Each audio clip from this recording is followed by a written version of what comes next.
Good morning guys. मी आपली सर्वांची आवडती मिसेस मानसी परेश देशमुख आपलं सगळ्यांचं मानसीज कुकिंग स्टोरीमध्ये सहर्ष स्वागत करत आहे.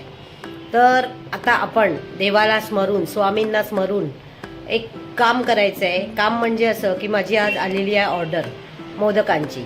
तर मला मोदक बनवायला घ्यायचे आहेत.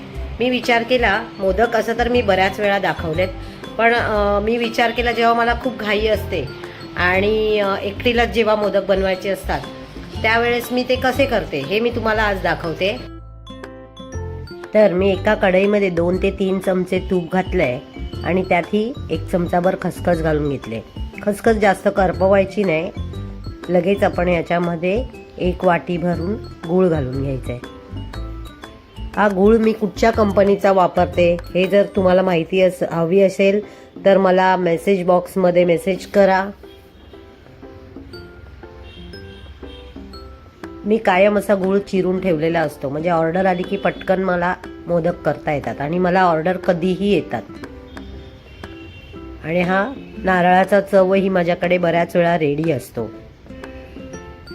तर आता मी 1 वाटीला सध्या 1 वाटी नारळाचा चव घातलाय, पण याच्यामध्ये होणार नाहीये. याला 3 वाटी चव लागतो, बरोबर 3 वाटी. हे माझं अगदी ठरलेलं प्रमाण झालं आहे. 1 वाटी पूर्ण हे करून झाल्यावर मी अजून 1 वाटी घालेन आणि मग 1 वाटी. असं थोडं थोडं केल्याने इतका व्यवस्थित चव होतो. जर तुम्ही एकदम घातलात की मग बरोबर आपल्याला ढवळायला मिळत नाही.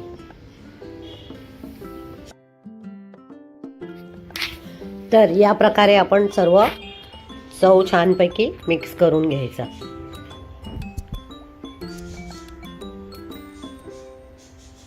आता तुम्ही बघाल अजूनही 1 वाटी यात व्यवस्थित मावेल चव.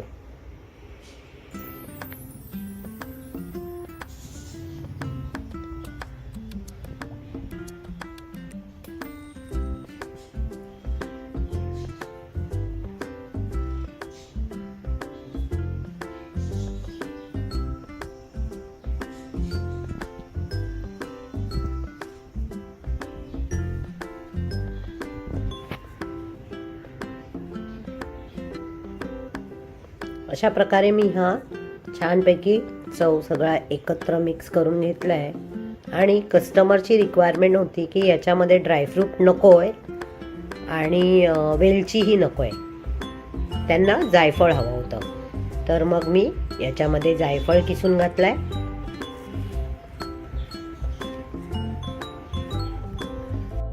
आणि पुन्हा एकदा ढवळून घेतलंय.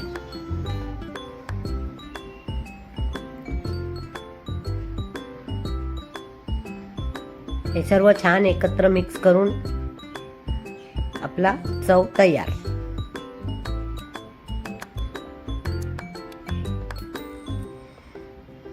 आता इथे मी थोडी मोठी कढई घेतली आणि याच्यात मी 2.5 पेले पाणी घातले. 1 चमचाभर तूप आणि थोडीशी साखर, चवीपुरतं मीठ घालून घ्यायचंय.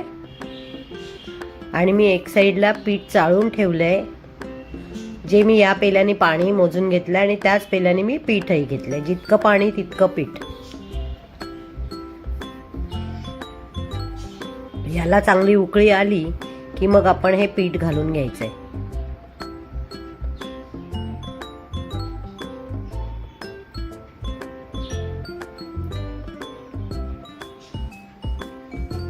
ही प्रोसिजर जरा फास्ट करायची. गॅस थोडा कमी करून घ्यायचा आणि मग पीठ घालून लाटण्याने पूर्ण असं हलवून घ्यायचं.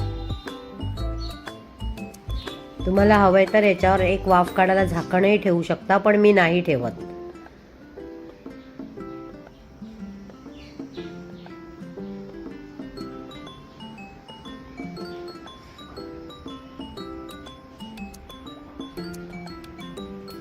तांदळाची पिठी कशी बनवायची ह्याचाही मी तुम्हाला हवा तर व्हिडिओ बनवून दाखवेन. जर तुम्ही कमेंट बॉक्समध्ये मला लिहाल की काय कसं हवंय पीठ बनवता ते, तर मी तुम्हाला तेही नक्की दाखवेन.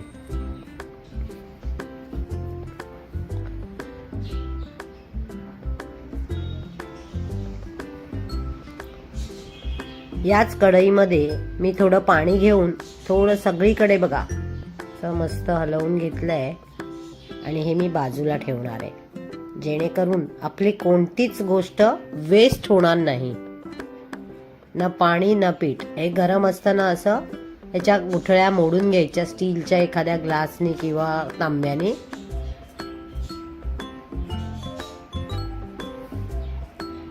तोपर्यंत थोडंसे वाफ पण निघून जाते.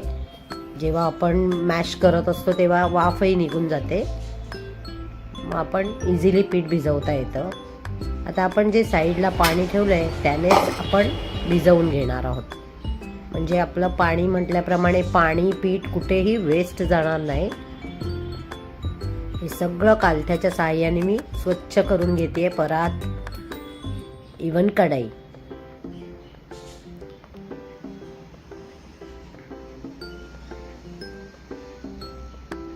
मी खूप लोकांना बघितलंय की परात किंवा ही अशी कढई अशीच खरकटी ठेवून देतात, तर मला नाही आवडत हा प्रकार बिलकुल. मी नेहमी इवन तुम्ही माझे पीठ भिजवताना वगैरे व्हिडिओ बघाल तर मी नेहमी असं सगळं क्लीन करून घेते, म्हणजे वेस्ट काहीही होत नाही.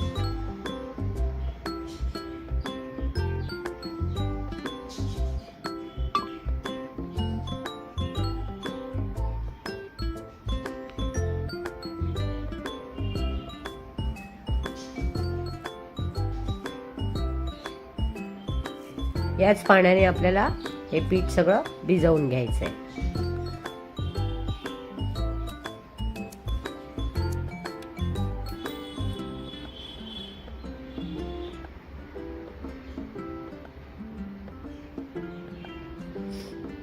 एक पेल्यामध्ये साधारण 11 ते 12 मोदक बनतात. आता मला 25 मोदक ऑर्डर द्यायची होती, त्याच्यामुळे मी 2.5 पेले घेतले. एक 2-3 जास्तच होतील, पण जास्त झालेले नेहमी चांगलं. कधी एखादा मोदक फुटू शकतो, मग त्या वेळेला ऑर्डर असली की आपण गोंधळून नको जायला, म्हणून मी थोडंसं जास्तच भिजवते.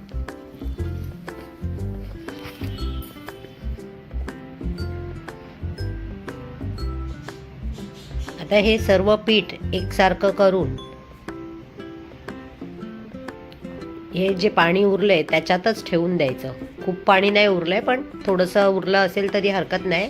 त्याच्यात हा गोळा ठेवून द्यायचा आणि झाकण घालून ठेवायचं, जेणेकरून ते पाणी मस्त ॲब्झॉर्ब होऊन पीठ अगदी छान येतं त्याने. एक 10 ते 15 मिनिटांनी मी हे बघा इतकं सुंदर झालंय पीठ.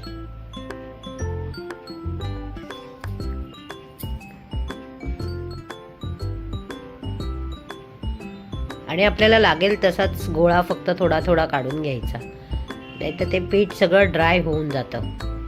मग तुम्हाला मोदक वळायला पण त्रास होणार आणि ते पीठ खूप मळत बसायला लागणार. त्यापेक्षा कढईतच ठेवून द्यायचं झाकून. लागेल तसा तसा थोडा थोडा गोळा काढून घ्यायचा आणि त्याचे मोदक करून घ्यायचे.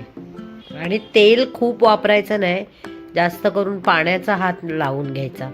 तेल पाणी पण तेल खूप नाही लावायचं. जेवढा चिकटपणा असेल तेवढा तुमचा मोदक छान होतो. तुम्हाला पीठ दिसत असेल, अतिशय छान झालंय पीठ हे बघा. आत्ता मी फायनली तेलामध्ये हात घातला, कारण की एवढा वेळ मला तेल मी वापरावं असं वाटलं पण नाही आणि गरज नाही लागत खरं तर एवढी तेलाची.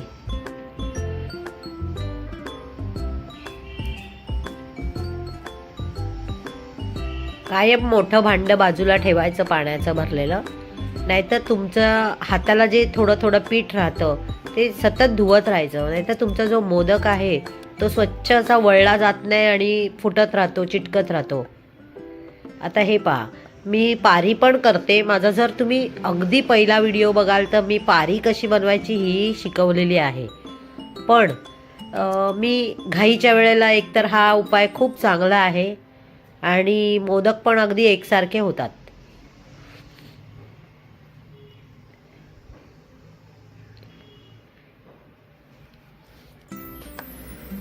आता ह्या बघा, अगदी जवळजवळ अशा पाकळ्या करायच्या, पण शेवटपर्यंत करायचा, मग तुमचा मोदक खूप छान दिसतो. थोडासा मला व्हिडिओ बनवताना यावेळेस प्रॉब्लेम झाला. मला कळलंच नाही की मी ऑफ कॅमेरा जाते आहे किंवा माझा हात अगदीच मागे येतो आहे. ते लक्षात नाही आलं ओघाओघात. पण तुम्ही बघू शकाल अगदी खालपर्यंत अशी आपण पाकळी करत घ्यायची आहे.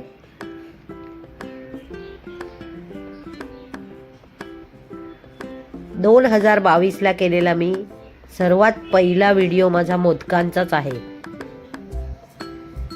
तर त्याच्यात मी व्यवस्थित पाकळ्या आणि पारी कशी करायची हेही दाखवलं आहे. तर तुम्ही अगदीच वाटलं तर तिकडेही जाऊन बघू शकता. हे असे गोळे करून घेतल्यामुळे काम खूप इझी होतं, फटाफट होतं.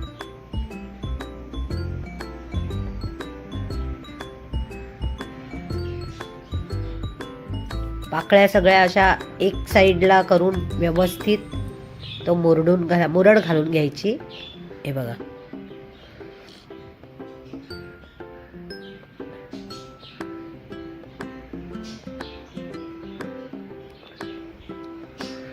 गणपतीमध्ये आम्ही 2500 मोदक केले होते पहिल्या दिवशी. स्वतःचाच रेकॉर्ड आम्ही मोडला होता आणि इतकं वाईट वाटत होतं. खूप लोकांना आम्ही नाही नाही नाही सांगितलं. पण यावेळेस मी ठरवलंय की थोडंसं अजून डोकं चालवायचं आणि 5000 तरी मोदक करायचे. स्वतःचाच रेकॉर्ड मोडत राहायचा सतत. हे पहा, मी अजून 1-2 मोदक तुम्हाला करून दाखवते.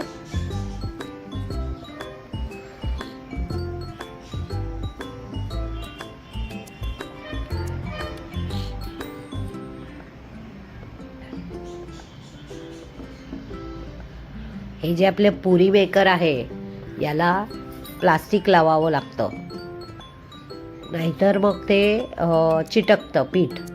तर मी प्रत्येक वेळेस फ्रेश असं त्याच्यात मी प्लास्टिकचं एक बॅग लावून घेते.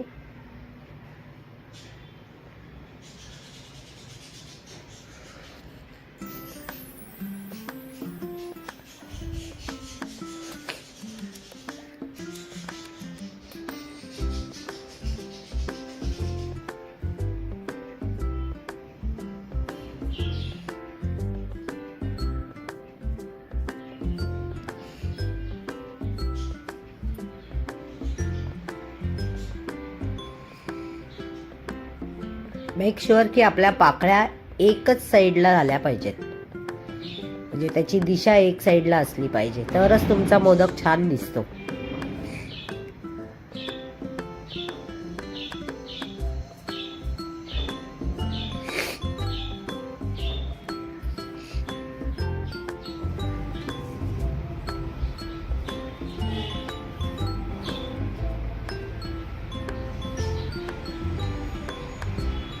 तर असा आपला मोदक तयार आहे.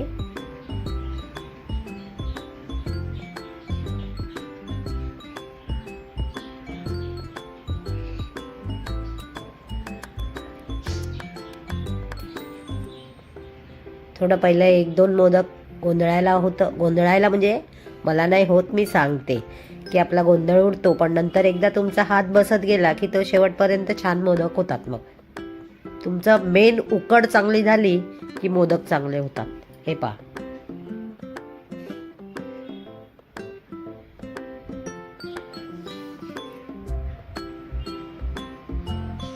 आता हे अगदी 5 ते 7 मिनिटात आपले मोदक उकडून होतील. हे बघा, वाफ आलेली आहे.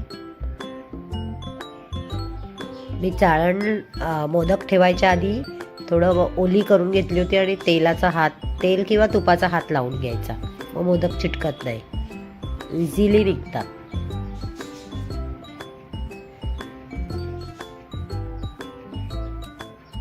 हे असं माझं पॅकिंग करून झालंय. तर अशा प्रकारे माझी आजची ऑर्डर कंप्लीट झालेली आहे. इतकी घाई झाली शेवटच्या क्षणाला. आम्ही 4:45चं टायमिंग दिलं होतं पॉर्टरवाल्याला, तर तो ऑलमोस्ट 3:50 पासूनच त्याने मला जे फोनी चालू झाले आणि माझी एवढी धावपळ झाली, अक्षरशः फोन घेऊ की व्हिडिओ शूट करू की मी मोदक करू की पॅकिंग करू, इतकी घाई झाली म्हणून मी तुम्हाला शेवटचं पॅकिंग आणि सगळं प्रॉपरली दाखवू शकले नाही. तर अशी आजची होती माझी ऑर्डर, एकदम धावपळीची.